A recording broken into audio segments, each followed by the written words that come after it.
No, no, no, no.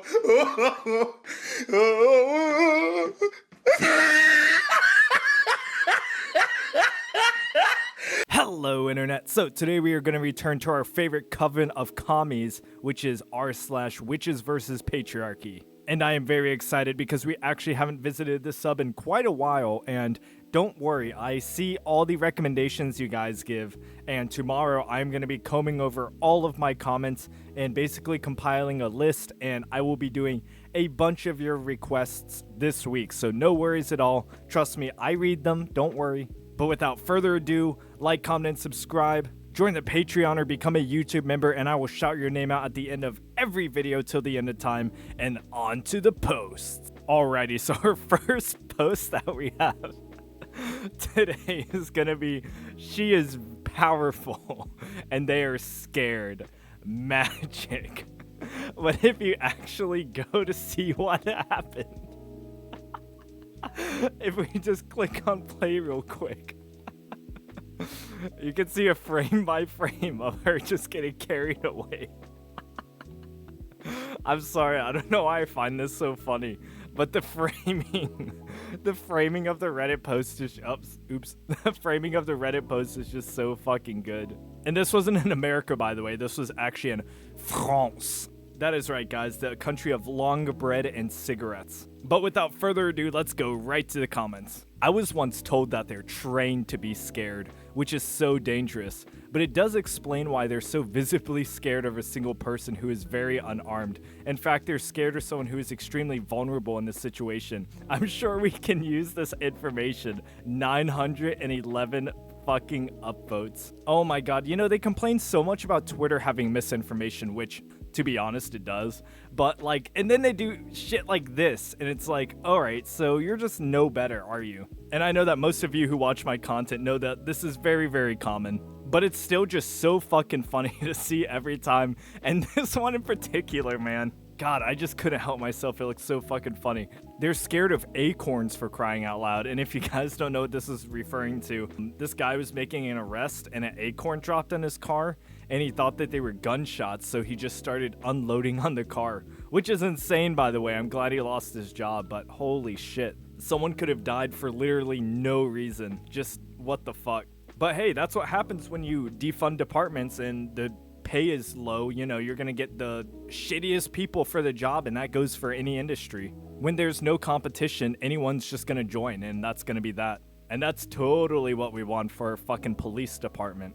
But I'm sure most of these people are ACAB anyway, so let's move on. I think of this picture a lot. Why? The only reason they slowed down was so that they wouldn't hurt her when they were fucking literally picking her up, because she looks like she's under 130. Hell, I could have picked her up alone. I can bench a decent amount more than that, and I can certainly squat her. It's from the protests after George Floyd's murder. I believe this picture was taken in New Orleans, but I could be mistaken. 45 upvotes. Just completely inaccurate, but you know, it doesn't really matter. Just take my upvote. It's like she's blowing them away with a breath. It's so awesome, and she's so relaxed, so powerful. You know, so many protesters do this. They know what's gonna happen. They know they really can't get harmed, right? Especially if they're just standing there. Like, what she did was not really that impressive. If I wanted to get arrested, I could just stand there too and literally just wave at them. Every time I see this photo, I stop and marvel. Her feet planted firmly, her posture so upright, her dress billowing, and they seem to be blown away from her like a force push or something.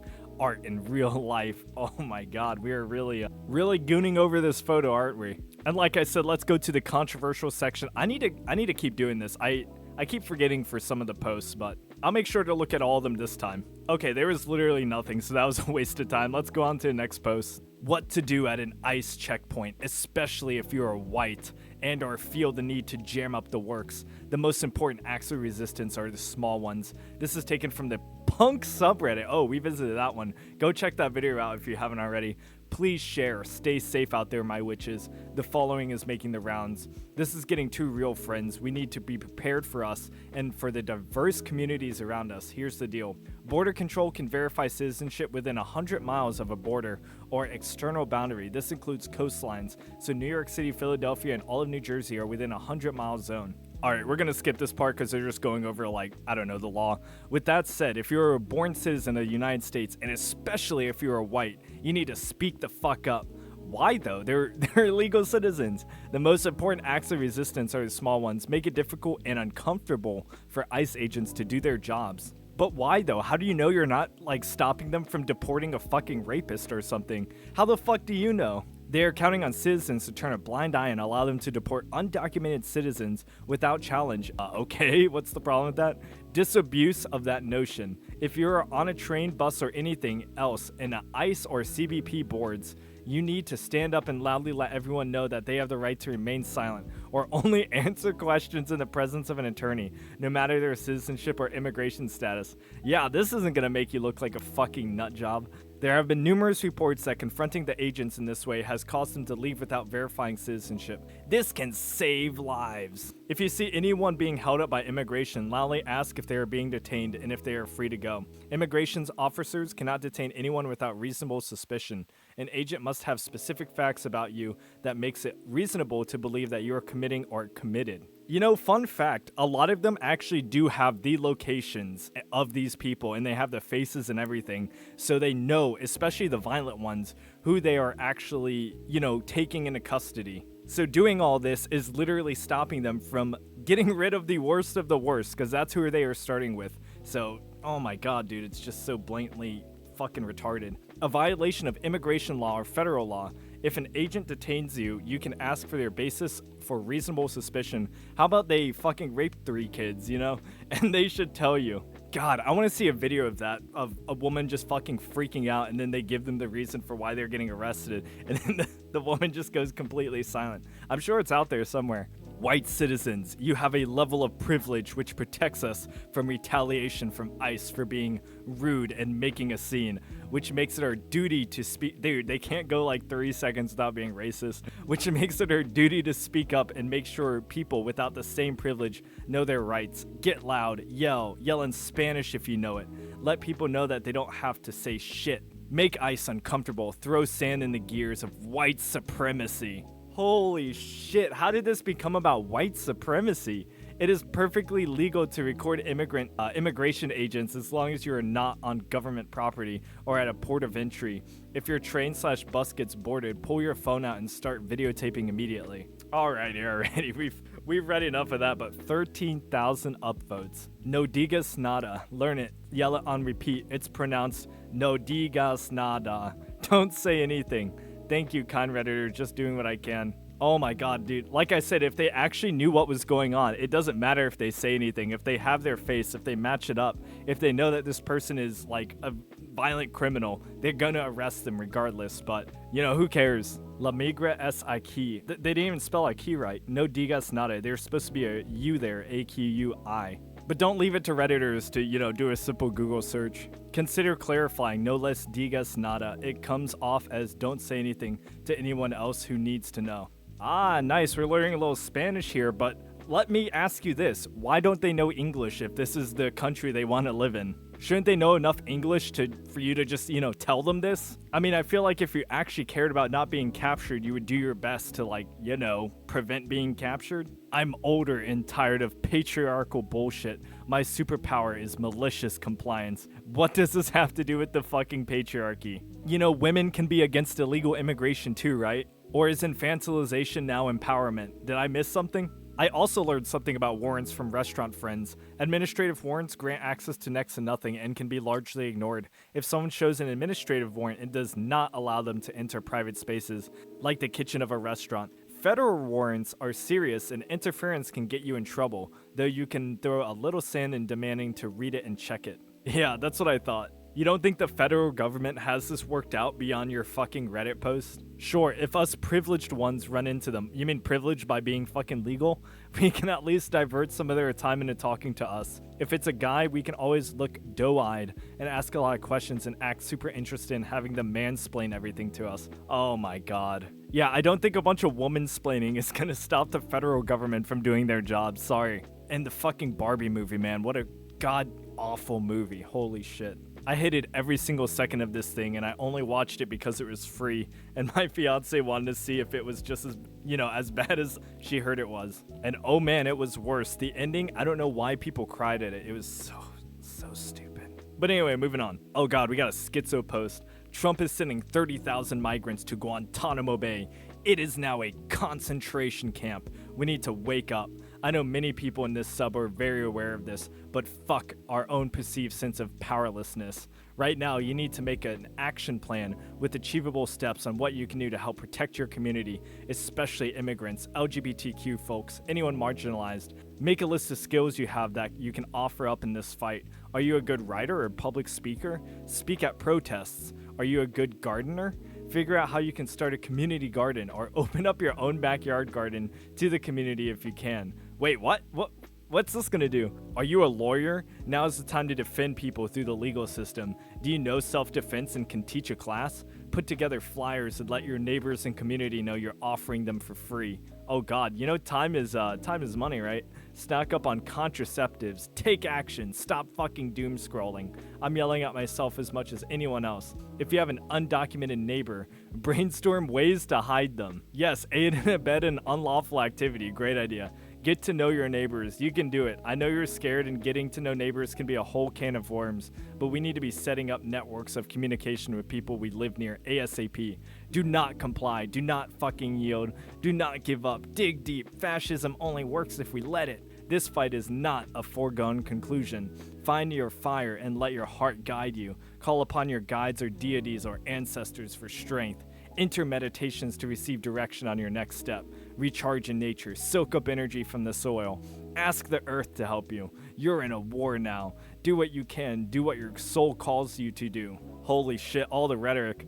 No matter how big or how small the action is, the positive ripple effects it has towards defeating fascism is immense. When did deporting illegal citizens become fascism? It wasn't fascism when Obama did it. And artists, make art. Do not stop creating. Staying connected to the power and joy of creation is a revolutionary act. Better yet, if your heart calls to it, make art with a real political message of resistance. Make propaganda is basically what they're saying. One of the most helpful things you can do as an artist is simply create whatever wants. One of the most helpful things you can do as an artist is simply create whatever wants to come out of you. What the fuck? Fuck worrying about if it's good or sellable enough. Yeah, fuck eating, dude. We don't need money to eat. And remember, your work is not frivolous. It is the nourishment our souls need for this revolution. Get up, you. The time has come. Hermit mode has ended. Reclaim the love and power that has always been inside you. Time to meet each other in the real world and share presence. We can do so much online. Do it scared. 38,000 upvotes. What an empowering message. I think what she is advocating doing is literally a crime in some states. Hiding your undocumented neighbors? Fucking crazy, man. Like I said in the previous video, he only opened up Guantanamo for literally the worst of the worst. So the people that would rape the people on this subreddit, they're just trying to hide, apparently. God, we live in a first world society because these people do not know that there's just an immense amount of evil out there, and we are very, very lucky and sheltered in the country of America. But like I said, I don't know what genocide is going on in Guantanamo Bay. Could someone fucking link a source or something? I feel like if there was an actual genocide, we'd be hearing about it outside of fucking Reddit. Think it's not a concentration camp? Reminder that Dachau, the first Nazi concentration camp, had a max capacity of 5,000 prisoners. Guantanamo just took in 6 times that. That's without mentioning the history of violence at Guantanamo Bay. If they're not being abused yet, then they will be soon. Don't stay quiet about this, and don't you dare try to deny that it is what it is. Look, I'm not saying everything that's gonna be happening at Guantanamo Bay is gonna be necessarily legal or moral, but to exacerbate the moral rhetoric by just constantly comparing it to Nazi concentration camps is definitely going to have a negative impact on people's actual awareness of what's going on there. But like I said, if you just ruthlessly murder people or rape children, I think a bullet is plenty, alright? We don't need any more tax money going to any of these people in these fucking places. Call me based, but some people are just way beyond recidivism, you know? I'm currently sitting in a hotel room in Nashville, away from the safety of my blue state home. Tomorrow I am helping another trans woman relocate to Portland. And oh god, Portland. and letting her stay with us rent-free until she can find a job. I figure this is a good a step as any. Also do you think they're just gonna round up trans people too? Like, this is the rhetoric, dude. The fucking emotional escalation is just insane nowadays. And it's Reddit we're talking about, and even I'm surprised. I'm queer. Great. You're not hired. I'm just kidding. I'm at a loss. I'm too poor to leave and too disabled to fight. I'm sorry, guys. Oh God. I don't actually care. Like, I'm just saying, if that was the only thing you said at a job interview, that'd be fucking funny. I hope so much that people just at least leave me alone. All of this focus on me has made me focus on all the things that make me not enough. I want to thrive. I want to love myself, but their disgust permeates at my very core. I feel shame. I feel lonely. I feel wrong. My dreams are so small. Being reduced to this facsimile, I think that's how you say it, of who I am is rotten. All my blessings deemed sins. I yearn for a better life. Oh my God, dude. How long is this gonna go on? Poetry, man. For freedom to express myself, for empathy and kindness. I'm not sure who needs to hear this. I feel more like I'm preaching to the choir, so to speak. But if you can, please don't forget about me. Well, it sounds like you just need to post more on Reddit, apparently, to not be forgotten. But it's really sad that, you know, this website has basically made so many people feel like their lives are just fucking over because Trump got elected. I didn't feel this way when anyone else got elected. Like, even if fucking Hillary Clinton got elected, I would have been like, ah shit, I can't believe America's done this. But I wouldn't be fucking dooming on it on any social media platform. Like, that's just fucking cringe. We all need this as a sticker. Save the bees, plant more trees, clean the seas, punch Nazis. Ooh, so clever. 11,000 upvotes. You can get it as an embroidery kit too. What the fuck? Wait, this is capitalism. Hey, you can't be selling your shit on here. And free the titties. Oh, I'm sure the patriarchy is gonna love that. Not everyone is ditching racism. I mean, DEI. So, not everyone is falling in line with the new administration's disregard for diversity, equity, and inclusion. My employee-owned company has doubled down on requiring DEI training and just reassigned all of us to retake that training. I love to see it. I love everyone's input that lots of companies are not bowing out of doing the right thing. Thank you all for sharing. We're in this together. What did Martin Luther King say again? The fucking content of your character or some shit? There has to be something said about DEI and the bigotry of low expectations. Like, how many black people would actually be comfortable knowing that the only reason they got hired was because of race? If it was solely on merit, it would never be called into question, but here we are. Fucking ridiculous, man. The giant Fortune 500 company I work for just ended all of their DEI programs. It feels surreal. We had a meeting yesterday where they told us all the women and engineering programs, LGBT plus programs, even the fellowship programs for women ended overnight. We used to do outreach and support robotics competitions for girls in local schools, etc. All gone. Why don't you just have robotics competitions for anyone who's interested? Like, wouldn't that get more people into robotics? Wouldn't that be a better thing? But anyway, the justification they gave was that we would definitely lose our government contracts if we failed to abide. They had to choose between these programs and inevitable layoffs, and management chose our jobs. It feels like they don't want anyone who isn't a straight white man working there anymore. But didn't you just say they cut the programs to save jobs? Whatever. It feels like they want the women to go home and make babies and everyone else to leave the country. My lesbian coworker asked our very liberal boss if it was still safe for her to bring her full self to work, or if it would be wise for her to hide the fact she has a wife. Her silence was deafening. Sorry, his silence was deafening. I mean, just don't be fucking weird about it, and I'm sure that, you won't have an issue. This is very scary, and I have no idea what to do. Here's a crazy thought. Try to, reinstate those programs, but, include everybody this time. Because if you include everybody, that means women and whoever the fuck else you want to join can join. What's wrong with that? Oh yeah, that's right. That's not the point of it all. It's just to exclude white men, straight white men, as specifically stated by yourself. Alright guys, this is gonna be the last one, and I'll skip over most of it, but I'll show you exactly why I added it. So the photo is a selfie of Bree, a pale, non-binary human. They have light brown and silver hair, a red face, and a beard with a whole lot of silver. They have dimples and are smiling gently at the camera. Now, I don't know why they wrote this because anyone with eyes should just be able to, read the words and look at the photo. But maybe it's for, I don't know, someone who's reading it to a blind person. But if we just scroll down, we get this lovely image, and I'm gonna leave it on this. So if you like the video, like, comment, and subscribe. Join the Patreon, join the YouTube membership. You know what to do. And I will see you guys in the next one, but on to the patrons. To our based gods, thank you to XX Schisms XX and your local Inquisitor. And to our based legends, thank you to Kada, Yoru Emeya, Triple X Medic, Mr. Praria, and Andrew P. And to our super base, thank you to Shadow Dow, Devin Decron, Contranock, Redzi, Aziz Deglee, Pim Tool, Joseph Miller, Zach Orange, P. Frimgar, and Wyatt P. and Seth M. And to our base certified, thank you to Bone Bliat762, Crowbon, Joker Gaming, Nathan Quinn, Matthew M., Duop Diggy, Blom Green, Tom, Matthew Armstrong, Thomas Lehman, Rezu Jordan, Arcturus 51, Worm, Serbian Sicko, Terre, Turkey Dog, Easy Joe, Levy Velasco, Crow Eater 1836, Filler, Hilde, Joe Billy, Crocodilus, Wes, Snidler, Easy Joe, Cog Ghosted, Clan of One, Luca Bro, Sean S., and Brodovkovi Florianic 3000. And I will see you guys tomorrow. Peace.